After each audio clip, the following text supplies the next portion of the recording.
നമ്മൾ യൂഷ്വലി നമ്മുടെ ഫാക്ടറിയിൽ വന്നു കഴിയുമ്പോൾ നമ്മൾ എൻട്രൻസ് എന്നല്ല തുടങ്ങുന്നത്. അപ്പൊ ഇപ്രാവശ്യം നമുക്ക് ഫാബ്രിക് സെക്ഷനും തുടങ്ങാം. വാ, നമുക്ക് മുകളിൽ നിന്ന് തുടങ്ങാം കേട്ടോ.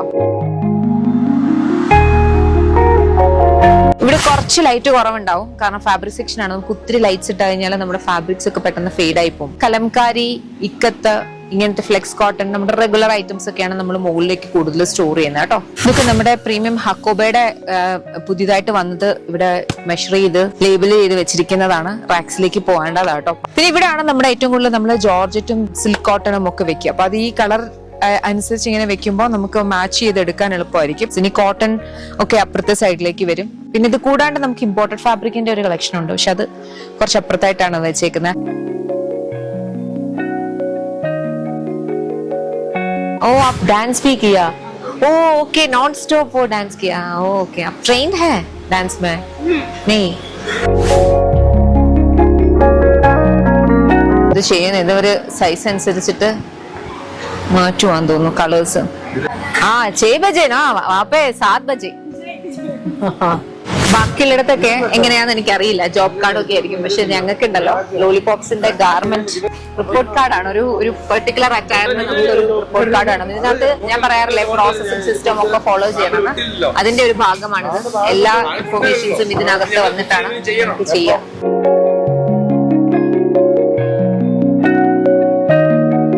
കുറച്ച് കാര്യങ്ങൾ നമ്മൾ വളരെ ഇമ്പോർട്ടന്റ് ആയിട്ട് കീനായിട്ട് ശ്രദ്ധിച്ച് ചെയ്യുന്നതാണ്. ഒന്നെന്ന് പറഞ്ഞു കഴിഞ്ഞാൽ നമുക്ക് കൊണ്ടുവരുന്ന ഡിസൈൻ, നമ്മുടെ അറ്റയേഴ്സ് കസ്റ്റമേഴ്സ് ഇടുമ്പോൾ അവർക്ക് അറ്റ്ലീസ്റ്റ് അവരുടെ ആ ഒരു ബെറ്റർ വേർഷൻ, അവരുടെ ഒരു ബെസ്റ്റ് വേർഷൻ നമ്മുടെ അറ്റയേഴ്സിൽ, അതായത് വളരെ ഈസി ആയിട്ട് അവരുടെ കോൺഫിഡൻസ് ബൂസ്റ്റ് ചെയ്യുന്ന രീതിയിൽ ആവണം എന്നുള്ളത് വളരെ ഇമ്പോർട്ടന്റ് ആണ്. അതിന്റെ ഭാഗമായിട്ടാണ് നമ്മൾ എപ്പോഴും വൈഡ് ഹിപ്സ്, ഹെവി മിഡ്രിപ്പ് ഉള്ളവർക്ക് വേണ്ടിയിട്ടെന്ന് പറഞ്ഞ് നമ്മൾ കൊണ്ടുവരുന്നത്. ഞാനും ആ ഒരു ഇതിലുണ്ടായിരുന്നതാണ്. അപ്പൊ അതുകൊണ്ട് എനിക്കറിയാം അത് എത്രത്തോളം വരെയൊക്കെ. അപ്പൊ അതുകൊണ്ടാണ് നമ്മൾ ഇങ്ങനത്തെ ചെറിയ ചെറിയ കാര്യങ്ങൾ ശ്രദ്ധിച്ച് ഡിസൈൻസ് ചൂസ് ചെയ്യുന്നതും. നമ്മുടെ ടീമിന്റെ അടുത്ത് അങ്ങനത്തെ ബ്രെയിൻ സ്റ്റോമിംഗ് സെഷൻസ് ഞങ്ങൾ വെച്ചിട്ട് ഓരോ ഡിസൈൻസ് കൊണ്ടുവരുന്നതും. ക്വാളിറ്റി ചെക്കിംഗ് ആയിക്കോട്ടെ, ഇപ്പൊ നമ്മള് ലൂസ് ത്രെഡ്സ് അങ്ങനത്തെ കാര്യങ്ങളും എന്തെങ്കിലും ഇഷ്യൂസ് ഉണ്ടോ എന്നൊക്കെ ഉള്ളതും ചെക്ക് ചെയ്യാൻ വേണ്ടിയിട്ടാണ് ഇത്. ഞാനിപ്പോൾ ക്വാളിറ്റി സെഷനിലാണ് നിൽക്കുന്നത്.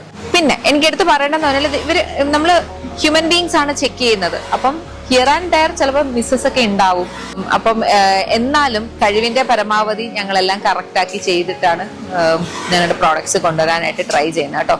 ഇതിന്റെ ഫാബ്രിക് സെലക്ഷൻ, ഈ ഫാബ്രിക്കിന് ചേരുന്ന രീതിയിൽ ഈ ഡിസൈനിലേക്ക് വരുന്ന വർക്ക്, അതിനകത്ത് ടൈലറിങ്, കട്ടിങ്, പിന്നെ ഇതുപോലത്തെ ഫിനിഷിങ്, ഒത്തിരി പേരുടെ കയ്യിൽ കൂടെ പോയതിന് ശേഷമാണ് ഒരു ഫൈനൽ പീസ് നിങ്ങൾക്ക് മുന്നിലേക്ക് എത്തുന്നത്. അപ്പൊ അത് നിങ്ങൾക്ക് ഇഷ്ടപ്പെടുന്നുണ്ട്. നിങ്ങൾ തരുന്ന സപ്പോർട്ട് കൊണ്ടാണ് നമ്മൾ ഇവിടെ നിൽക്കുന്നതും. അതിനകത്ത് ഒത്തിരി താങ്ക്സ്. അപ്പം ഇങ്ങനെ പല കാര്യങ്ങളും നമ്മുടെ ബാക്ക് എൻഡിൽ നടക്കുന്നുണ്ട്. അപ്പൊ അതിന്റെ നമ്മൾ വരുന്ന ദിവസത്തെ വളരെ കുറച്ച് ഗ്ലിംസസ് മാത്രമാണ് കാണിക്കുന്നത്.